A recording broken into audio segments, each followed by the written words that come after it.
Hola, ¿qué tal? Yo soy Mictlantecutli y hoy les vengo a platicar acerca de la planchada. Sabemos que es una de las historias de fantasmas más emblemáticas de México, profundamente arraigada en la cultura hospitalaria del país. Aunque tiene distintas variantes según la ciudad, la versión original y más famosa se sitúa en el Hospital Juárez de la Ciudad de México. La historia cuenta que, a mediados del siglo XX, una enfermera llamada Eulalia entró a trabajar en dicho hospital. Era una mujer impecable. Siempre llevaba su uniforme perfectamente blanco, almidonado y fiel a su apodo, impecablemente planchado. Además, era conocida por su trato amable y su dedicación absoluta a los enfermos. La tragedia comienza cuando Eulalia se enamora de un joven médico llamado Joaquín.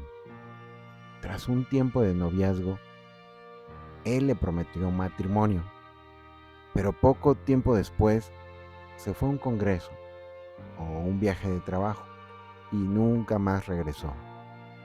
Eulalia se enteró más tarde de que Joaquín se había casado con otra mujer en su lugar de origen. A raíz de esta traición, Eulalia cayó en una profunda depresión.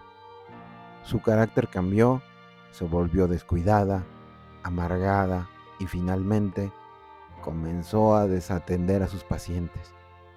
Pasó sus últimos días enferma en el mismo hospital donde trabajó, falleciendo con el remordimiento de haber sido negligente en sus labores por culpa de su tristeza.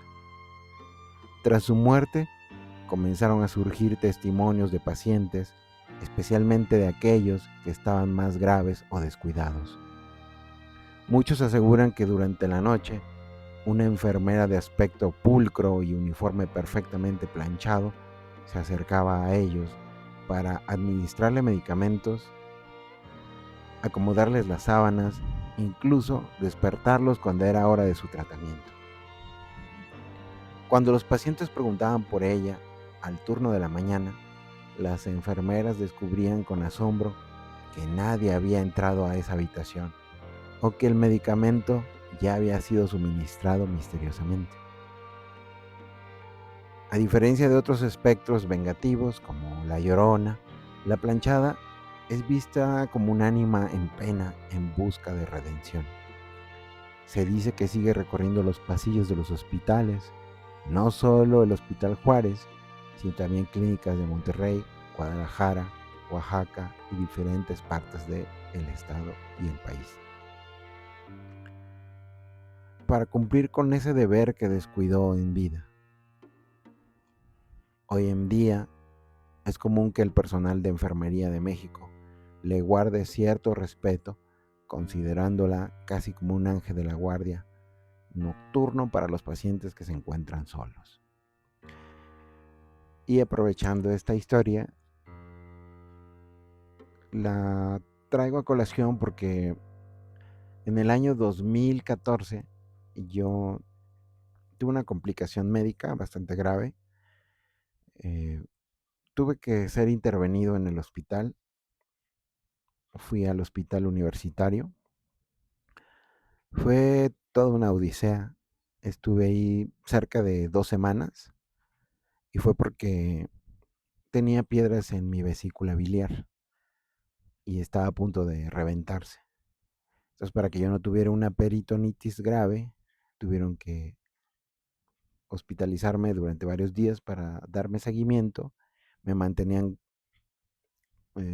bajo observación, me daban tijeras, tratamiento para que no sintiera tanto dolor, porque cuando yo llegué sentía un dolor intenso, muy, muy, muy fuerte. Y gracias a los medicamentos se me fue el dolor, estuve ahí. Me acuerdo que cuando los primeros días pues, realmente tenía que estarme vigilando y tenía yo el suero, pues, lo que le hacen a todos los que están en el hospital. Tenía yo también vigilancia. Recuerdo que tenía yo un botón que constantemente lo presionaba porque realmente era mi primera experiencia. Fue algo muy fuerte, algo que me hizo reflexionar, se los comparto. Me acuerdo mucho porque compartía la habitación con más personas. Recuerdo que de mi lado derecho, de la cama en donde yo estaba, del lado derecho se encontraba una persona que había recibido un balazo y batallaba para respirar porque había perforado su pulmón. Entonces le habían puesto un pulmón artificial que hacía un ruido tremendo durante toda la noche, ¿no? Era como en las películas de ciencia ficción. Cada que él respiraba se inflaba y se desinflaba una bolsa y hacía un sonido tremendo, ¿no? Así, más o menos a lo que recuerdo. Pero me acostumbré a dormir. Estaba yo tan cansado que ya te acostumbras. La primera noche sí fue muy difícil. Lo recuerdo a él. Sé que él no podía ni siquiera toser porque se podía ahogar con su propia saliva y estaba sufriendo constantemente. Me acuerdo mucho de él porque de todos los males yo pensé que yo estaba pasándola muy mal y realmente era el que menos. Enfrente de mí estaba un paciente con VIH y lo más increíble es que era muy joven, tendría como 20 años y la pasaba muy mal, sí lo recuerdo. Y al lado izquierdo de él se encontraba una persona que tenía una esquirla que había atravesado su cráneo y estaba insertada en su cerebro. Y estaba ahí porque se la tenían que sacar, le tenían que abrir el cráneo para poder sacarle ese pedazo de metal, que era importante hacer esa operación. Y enfrente de él estaba otra persona que tenía un absceso, una pequeña bola de grasa que empezó a crecer y se hizo más grande. Y sufría mucho en las noches. Y ya después llegaba yo llegué, entonces ya todos estábamos listos para cirugía, la mayoría. Eh, y fue algo complicado. Yo recuerdo que ya después de mi operación, que también fue una experiencia cercana a la muerte, yo siempre quise ver lo del túnel, pero bueno, la contaré en un video aparte. Yo ya sabía sobre la existencia de la planchada. Me acuerdo que era muy tarde. Los familiares se podían quedar si lo deseaban. Había como un permiso y me cuidaron unas cuantas noches. Pero yo prefería que se fueran, ya que yo me sentía muy bien. Realmente no era necesario que se quedaran ahí junto a mí, mal durmiendo. Entonces recuerdo que en algunas ocasiones, en ese tiempo que estuve ahí, la recuerdo que abría los ojos y realmente estaba yo solo. Y se escuchan ruidos que no se los puedo describir perfectamente, pero voy a hacer un intento. Recuerdo que escuchaba llantos de niños llorar, pero lloraban como si estuvieran sufriendo. Eran llantos muy constantes, muy prolongados, y sí me generaba como tristeza saber por qué estaban sufriendo esos niños. Parecían recién nacidos, parecían bebés de meses. Lo sé por la forma en cómo lloraban. Y recuerdo que en la madrugada pues todos ya estaban dormidos y siempre había turnos. Yo recuerdo, como tengo el sueño muy pesado, pero tardaba en dormirme. No, yo nada más les voy a tratar de responder lo que yo viví, a como me acuerdo. Estaba acostado, me hicieron como si yo fuera una almohada, me abrieron, porque el procedimiento que trataban de utilizar no funcionó. Entonces la hicieron a la antigua, me abrieron, tengo una cicatriz como de, ¿qué serán? 20 centímetros, eh, y para sacar la vesícula biliar. Entonces era una herida expuesta y ya me habían cosido, dolía bastante. También tengo otras cuantas heridas donde intentaron meter sus instrumentos y cámaras para poder hacer la lamparoscopía, me parece que se llama. esa operación, pero como no funcionó, la hicieron a la forma, a la técnica antigua. Entonces yo recibía ciertos medicamentos para el dolor, inyectados, intravenosa.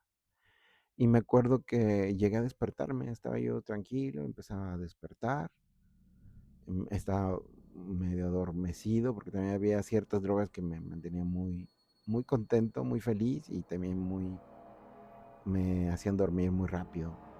Pero sí recuerdo que me hacían feliz mucho tiempo. Recuerdo que hacía dormilado, abrí los ojos, ya era noche, yo calculo que era la madrugada, y vi a una mujer. Yo ya conocía a las enfermeras que me atendían por los turnos y los días diferentes, ya no había familiaridad por sus rostros. Y como yo era un paciente que constantemente presionaba el botón de atención, entonces ya me conocían. Pero curiosamente esta enfermera yo no la reconozco, nunca la volví a ver, solamente la vi esa vez. Y recuerdo que con mucha amabilidad, con mucha ternura, me pidió si, que si me podía inyectar. Yo no entendí, pues yo no sentía cada vez que lo hacían porque estaba entubado. Pero me pidió permiso y también me acuerdo que me inyectó, pero también me pidió permiso para sacarme un poco de sangre, que se me hizo muy extraño, porque no entendía para qué. Y yo le dije, sí, estaría bien, pero quisiera saber por qué. Es que se necesita para un estudio, me dijo. Recuerdo que no me dolió, sí me sacó sangre, me sacó una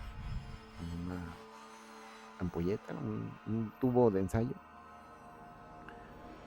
y no me dolió. Recuerdo que vi mi propia sangre, le puso una etiqueta y se la llevó, pero estaba como, era una persona extraña, no, o sea, sí estaba de blanco, como todas las enfermeras, traía como el gorrito de enfermera y ropa moderna, realmente estaba blanca, no era percudida ni amarilla, era muy blanca, pero era amable y sonreía, pero también había momentos donde se ponía muy seria y casi no hablaba.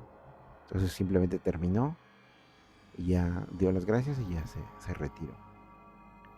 Y eso me generó, pues, no sé, duda, saber por qué lo hizo, y no entendía por qué, para qué hizo ese procedimiento. Se fue, yo me dormí inmediatamente. Y a la mañana siguiente me desperté y traté de moverme más. Y recuerdo que me llevaron mi desayuno. Y mientras me estaban dando el desayuno, yo le pregunté a esa enfermera en turno que por qué me habría visitado una persona en la noche. A lo cual les sacó sorpresa, así como lo describen las historias. ¿Cómo que te vino a visitar alguien si estamos como en un horario, en turnos, y la persona que estaba en turnos no era esa persona? Y ya me preguntaron más sobre ella, ya más o menos les dije que me sacó sangre. Dice, qué raro porque no tendría por qué haberlo hecho. Honestamente no sé qué fue, me imagino que es una persona real que necesitaba sangre, y me pongo a pensar realmente qué hizo con todo eso. Pero bueno, sí sucedió, sé que fue real, no lo soñé, porque sentí el pinchazo de la aguja. Digo, no me dolió porque el momento de extraerlo no me dolió, simplemente al momento de picar con su aguja. Y recuerdo que me quedé con esa duda siempre, seguí preguntando a las diferentes enfermeras y decían que no, que probablemente me había visitado la planchada. Y esa es la historia que les quería compartir y se me hizo curioso porque ahorita me acordé, ahorita que la estoy leyendo, porque me pasó exactamente igual. Y bueno, por ahora es todo y nos vemos en la próxima. Hasta luego, yo soy Mictlán de Cutli y adiós. Bye.